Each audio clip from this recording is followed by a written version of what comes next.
And so the courier who had cheated death in the cemetery outside Good Springs cheated death once again, and the Mojave wasteland was forever changed.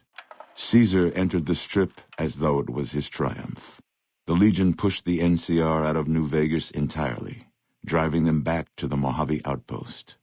The Legion occupied all major locations, enslaving much of the population and peacefully lording over the rest. Under the Legion's banner, civilization, unforgiving as it was, finally came to the Mojave wasteland. The courier, a mercenary at heart, helped the Legion achieve victory at Hoover Dam. Caesar honored her with a golden coin, minted in celebration of her contributions and distributed throughout the wasteland. Without organized leadership, the remaining boomers slowly drifted away, leaving Nellis Air Force Base to be flooded by prospectors and scavengers. All of the boomers' accumulated knowledge quickly scattered, and their existence slowly faded from memory. During the fight for Hoover Dam, the Brotherhood took Helios 1, inflicting heavy damage on retreating NCR forces. But it was a Pyrrhic victory. Once the Strip was secured, Caesar's forces overwhelmed and eventually routed the Brotherhood from Helios 1 and Hidden Valley. The Fiends attacked Camp McCarran during the Second Battle of Hoover Dam and suffered heavy losses. Caesar, unimpressed with their performance and their dependence on chems, had them exterminated. After the Legion's victory, Caesar, out of a strange respect for his old fellows, allowed the followers safe passage out of the wasteland. Reluctantly, the followers accepted the offer and abandoned Old Mormon Fort to the Legion.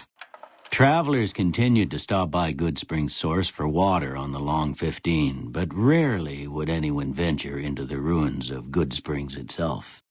Those who did were almost always tourists, come to visit the graveyard where the courier rose from the dead. As reward for their loyal service, Caesar forcibly integrated the great khans into the Legion. The sick and elderly were killed. The women sold as wives to ranking officers, and the tribe's identity was annihilated. Though many great khans mourned the death of their tribe, many more were ultimately satisfied with their revenge against NCR.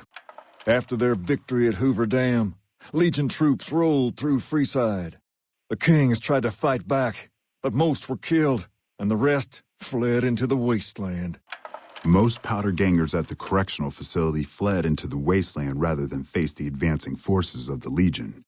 Those brave or foolish to remain were killed or crucified by the merciless legionaries. Armed with a wide array of improvised explosives and stolen weapons, the Vault 19 powder gang tormented the Mojave wasteland for years. Citizens of the NCR were favorite targets, and they always suffered the worst fates.